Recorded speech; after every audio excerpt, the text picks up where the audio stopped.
Alors pour nous, c'est très émouvant parce qu'on repart la semaine prochaine en Colombie pour terminer notre mission. Ça fait vraiment 1 mois et demi qu'on est sur la route et on termine ce soir. Quand il me montre l'énorme croix en bois, et puis après l'énorme croix en bois, en fait, il y a Ponce Pilate qui arrive et qui me file une tunique blanche et qui me dit Romain, tu te bouges là, dans 10 minutes on commence. Alors je vais mettre ma tunique blanche, je prends la croix, et puis je me pointe vers l'église. Et là, il y a un espèce de soldat enragé qui m'attrape par le col et qui me ramène et qui me dit non, non, c'est par là-bas. Et en fait, on a fait le chemin de croix, mais pendant 2 heures, dans les rues de la favela. Alors, là, vous dites, pauvre mec, quoi. Bon, ouais, c'était un peu ça. Et quand mon saint curé de Marseille a commencé au nom du Père, du Fils, et il n'avait même pas dit Amen, qu'il s'est mis à pleuvoir. En fait. Il s'est mis à pleuvoir. Et c'est pas trop comme sur la place Bellecour, quand il pleut et tout, l'eau va tranquillou dans les égouts. Là, dans une favela, c'est l'inverse, en fait. Quand il pleut, il y a tout qui remonte. Et donc on a fait le chemin de croix, mais dans la merde, dans la merde. Et il y a une petite sœur qui se pointe à la fin du chemin de croix, et toute désespérée, elle me dit Romain, écoute, il faut que je te demande quelque chose. Il y a un vieux monsieur de la favela qui habite tout au bout du quartier, qui est malade, et à cause de la pluie, il n'a pas pu venir prendre son médicament qui est là, dans sa main. Et elle me demande de lui amener. Alors moi, ouais, j'avais plus rien à perdre, je prends le médicament, je vais tout au bout de la favela, et là je rencontre ce vieux monsieur dans ces petites maisons que vous a décrit Réna. C'est vraiment des petites maisons qui ne sont pas plus grandes que ça. Hein. Et du coup, en rentrant, je vois ce vieux monsieur allongé sur son lit, un espace pour faire la cuisine, puis 2-3 chaises. Et puis quand je rentre, le monsieur me dit de m'approcher, et il me fait signe de m'asseoir à côté de lui sur son lit. Il était allongé, alité. Et puis Ricardo, ce vieux monsieur, a commencé à raconter sa vie, à raconter les blessures de son cœur, de la favela, à me parler de son fils qui était mort dans le trafic de drogue, à me raconter sa femme qui était partie. Et puis tout d'un coup, il en a eu vraiment gros sur la patate et il a explosé en sanglots. Ce vieux monsieur s'est mis à pleurer à côté de moi. Et moi, je ne savais pas trop quoi faire. Et là, le réflexe que j'ai eu, c'est d'essuyer son visage. Et quand j'ai essuyé son visage, il s'est passé le miracle qui aujourd'hui est la pierre angulaire de toute ma vie, qui est la pierre angulaire de ma vocation, et qui est ce pourquoi je suis là ce soir devant vous en train de vous parler. Quand j'ai essuyé son visage, c'était plus le visage de ce vieux monsieur que j'essuyais, c'était le visage de Jésus. C'était le visage de Jésus, avec le sang sur le visage, avec la couronne d'épines, avec les crachats, avec une infinie tristesse dans le cœur, et qui pourtant dans son regard, quand il m'a regardé, j'ai vu toute la miséricorde de Dieu. Et il a dit quelque chose de très fort à mon cœur, une phrase qui s'est gravée au fer rouge.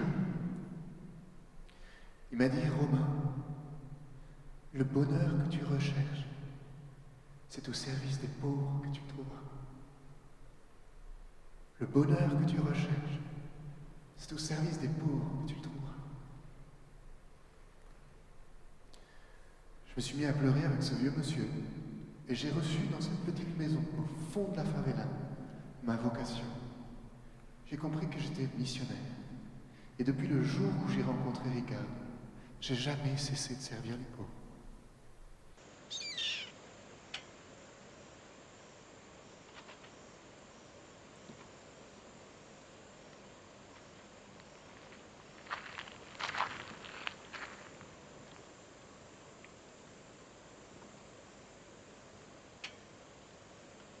On est arrivé il y a 1 semaine, et 1 semaine et quelques, quoi.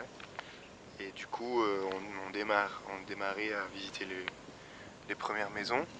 Et cet après-midi-là, Rena était en train de terminer de donner le sein à Esteban, notre dernier enfant. Et moi, j'étais avec les enfants du quartier et puis nos enfants à nous, en train de discuter devant la maison. Et il y a un gars complètement bourré au bout de la rue, au bout de notre rue, qui est monté monté sur sa moto, qui a démarré à fond en allant droit sur nous. Et en fait, j'ai eu le temps d'écarter les enfants et il y avait Silouane qui était de l'autre côté de la rue. Et j'ai pas eu le temps de le rattraper. Je l'ai appelé et en fait, au moment où il a essayé de traverser pour me rejoindre, le mec est passé et l'a fauché en moto.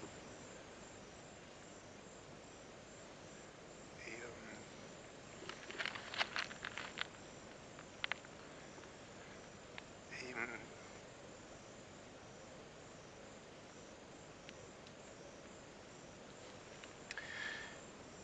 le mec a continué, Silouane s'est relevé, il était déjà en sang. Et j'ai juste eu le temps de le prendre et de le mettre dans la voiture et puis de l'amener au poste de santé du coin, le dispensaire du coin. Et du coup, ils ont fait les premiers secours, ils l'ont recousu au front et à la joue. Et puis, après le lendemain, on a été faire des examens un peu plus poussés pour voir s'il n'avait pas des lésions cérébrales ou des choses plus douloureuses. Et en fait, grâce à Dieu, il a rien, quoi.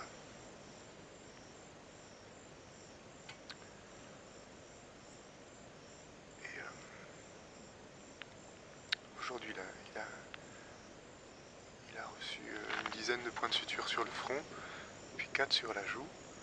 Et puis nous, on est un peu tous sonnés, quoi. Autant les enfants que les parents. Et c'est ça, c'est notre début de mission ici, quoi. Et puis les choses qui se compliquent un peu, c'est que celui qui a fait ça, c'est celui qui a fauché Silouane, c'est notre voisin. Et du coup,